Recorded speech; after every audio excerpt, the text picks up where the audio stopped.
si le chrétien ne peut pas prier avec quelqu'un qui pratique de l'occultisme, de la magie, qui base sa vision des personnes sur l'horoscope, ou qui est même comportementaliste, parce qu'il y a des définitions de la personnalité. Auparavant, c'était la personne est sanguine, la personne est flegmatique, la personne est sanguine, c'est leader, flegmatique, c'est plutôt le dépressif, je ne sais plus, il y avait le sociable, etc. Et les personnes ont une vision des uns et des autres par ce prisme, ou par le prisme, il est du poisson, il est du scorpion, etc. Alors, les comportementalistes actuels ont réactualisé cette histoire. Il y avait 4, flegmatique, sanguin, mélancolique, je crois, je ne sais plus. Mais le chrétien, pour lui, il y a des personnes qui ont le Saint-Esprit et il y a des personnes qui n'ont pas le Saint-Esprit. Alors, une personne qui n'a pas le Saint-Esprit, elle a besoin d'avoir une identité, de se mettre en avant d'une façon ou d'une autre, même parfois en étant contre-productif, au lieu de dire « moi j'ai des diplômes, moi je viens d'une famille super », elle peut dire moi j'ai la haine contre tout le monde, mais elle se définit par rapport à ça. Alors, le chrétien, son identité est en Dieu. Le juif qui a le Saint-Esprit aussi, de tout temps. Aujourd'hui, comme le juif de la Bible. Alors, tous les juifs mentionnés dans la Bible n'avaient pas le Saint-Esprit. C'est comme aujourd'hui, il y a beaucoup de personnes qui disent « je suis chrétienne ». Alors, maintenant, si on me propose de m'asseoir sur le banc d'une personne chrétienne qui pense pas du tout comme moi, mais si elle aime la musique classique, puis à côté, il y en a un, il aime le hip-hop chrétien, puis l'autre, il aime la trance chrétienne, puis l'autre, le gospel, etc. Mais c'est des détails. Ils ont tous le Saint-Esprit en eux, ils ont tous pour objectif la vérité, d'aimer Dieu. Ils se savent aimer de Dieu, ils se savent pardonner. Ils ont été régénérés, ils sont nés de nouveau. Alors, certains ne vont pas prêcher, en guillemets, la nouvelle naissance.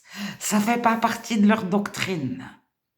Mais en les cuisinant, vous verrez que un jour, ils ont vécu une expérience, même s'ils n'utilisent pas le terme expérience, ça se lit entre les lignes qu'il y a eu un changement et ils se sont mis à suivre Dieu, à rechercher la vérité.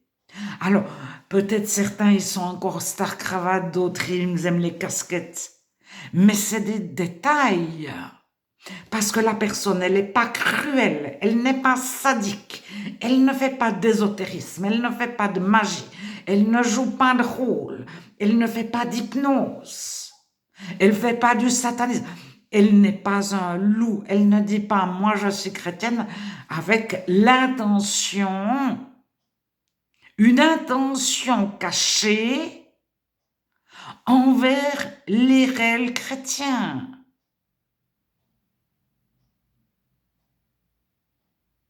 Alors, des fois, l'intention cachée envers les réels chrétiens, c'est de leur dire « venez dans mon église, nous, on a la vérité, nous, on est la bonne église ».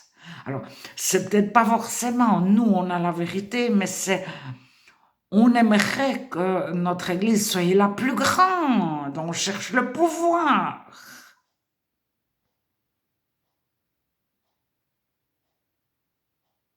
Alors, à un moment donné, cette personne n'est pas chrétienne. Peut-être qu'elle fait pas du tout d'ésotérisme, de magie, etc. Mais le chrétien, il ne s'asseye pas sur le même banc que cette personne pour prier. L'autre ne croit pas, mais l'autre fait de la magie, de la sorcellerie, du chamanisme, etc. Donc, le chrétien, il se rassemble avec des chrétiens. Maintenant, si le chrétien veut danser, ben il danse. Si le chrétien ne danse jamais, il est figé sur sa chaise, mais il est figé sur sa chaise. Ce sont des détails. Et si il a une doctrine un peu pas tout à fait la même, l'évangélisation. Certains évangélisent. Tout dit, c'est Dieu qui convainc, c'est Dieu qui convertit, et c'est Dieu qui transforme le cœur, c'est Dieu qui se révèle à la personne. Et ils pensent que les personnes, Dieu se révèle et la personne naît de nouveau, elle se convertit, elle change de façon de voir la vie. Elle se met à croire en Dieu et elle est purifiée, pardonnée, justifiée, sainte, sanctifiée. Alors, elle peut se tromper, mais elle ne va pas jouir de faire du mal à quelqu'un. Se réjouir lorsque quelqu'un, il arrive quelque chose à quelqu'un, mais celui-là, c'est bien fait pour lui. Le chrétien n'est pas de cet état d'esprit. Après, moi, j'écoute les chrétiens sur Internet, il y en a certains, je ne dirais pas la même chose qu'eux, où je me dis, tiens, ils posent tout à fait le contraire de cet autre chrétien. Mais les deux sont chrétiens. Et les deux sont remplis d'amour, les deux recherchent la vérité, même si ils aiment pas la même musique ou ils ont pas tout à fait compris la même chose. Alors, pourquoi il y a des différences? Mais dans le 99% des cas, le 99% des cas, c'est parce qu'un jour, il y a eu des non-chrétiens ou des faux chrétiens qui ont créé une religion ou une école de pensée, et puis on a dit c'est comme ça, c'est comme ça, c'est comme ça, et la personne, au début de sa conversion, elle a appris, ou dans une école, ou dans une église, ou dans un groupe quelconque, que le chrétien, c'est comme ci, comme ça, que tel verset de la Bible, ça se lit avec tel regard, telle compréhension.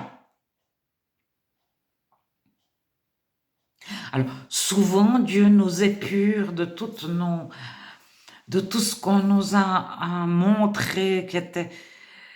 Et puis, on garde 2, 3 choses, et puis une autre personne va garder 2 ou 3 autres choses. Et plus on a des adversaires, plus ça nous oblige à aller à Dieu pour demander l'avis de Dieu et pour être en ordre devant Dieu, pour demander les forces de Dieu. Et moins on peut dire c'est mon idée. Moi, je pense qu'il faudrait prier tous les mardis.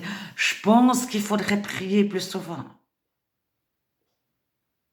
Et Dieu, c'est ça, mourir à soi-même. C'est ça, Christ qui vit en nous, c'est plus nous qui vivons. C'est plus mon idée, je pense que le chrétien devrait, ou nous chrétiens, nous devrions, ou pire, les autres chrétiens devraient.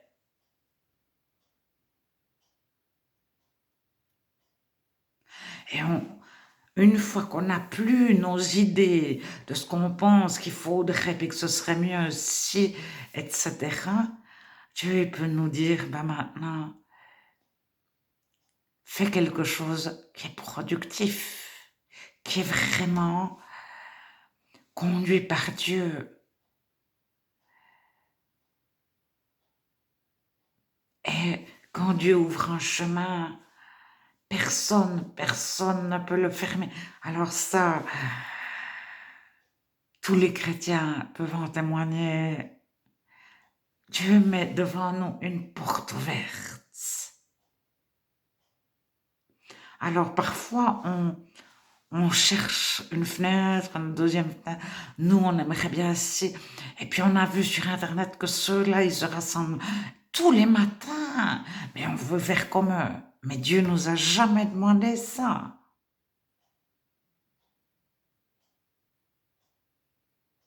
Alors, tant qu'on se dit, il faudrait faire, ce serait bien s'il y avait, euh, si je faisais partie d'un groupe de prière, je ferais ci.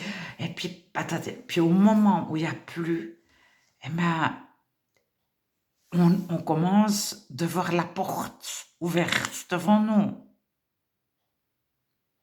Puis on arrête de regarder les fenêtres et puis les fenêtres qui se ferment.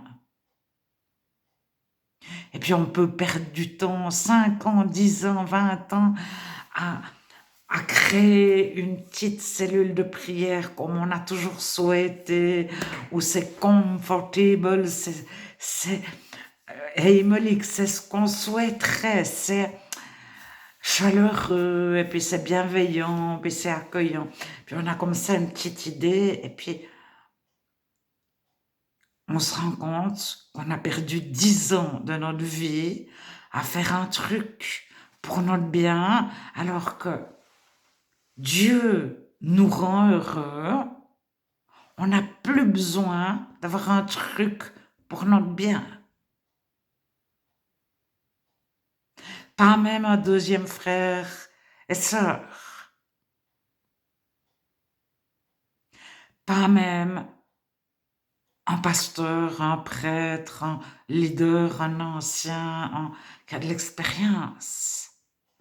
On a celui qui a une expérience autrement plus importante que 300 000 pasteurs réunis, réellement chrétiens, etc.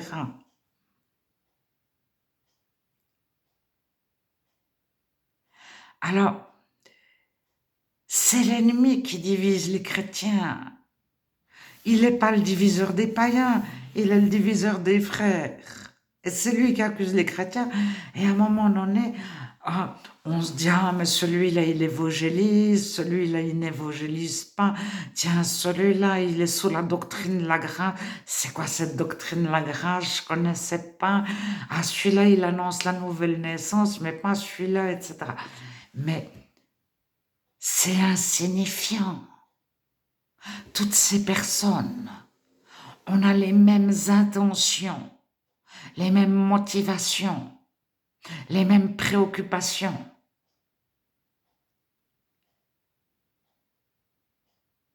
Puis après, si on est en robe ou en pantalon en tant que femme, si on met des bijoux, etc., si on a les cheveux longs, mais c'est pas comme de prier avec quelqu'un qui prie un autre Dieu que Dieu.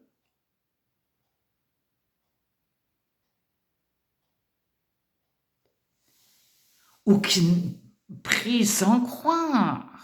Parce que il y a certains théologiens qui prêchent le dimanche matin, ils ont écrit leur prière et ils viennent nous lire une prière, ou ils l'ont trouvée dans un livre, ils lisent la prière qu'ils ont trouvée.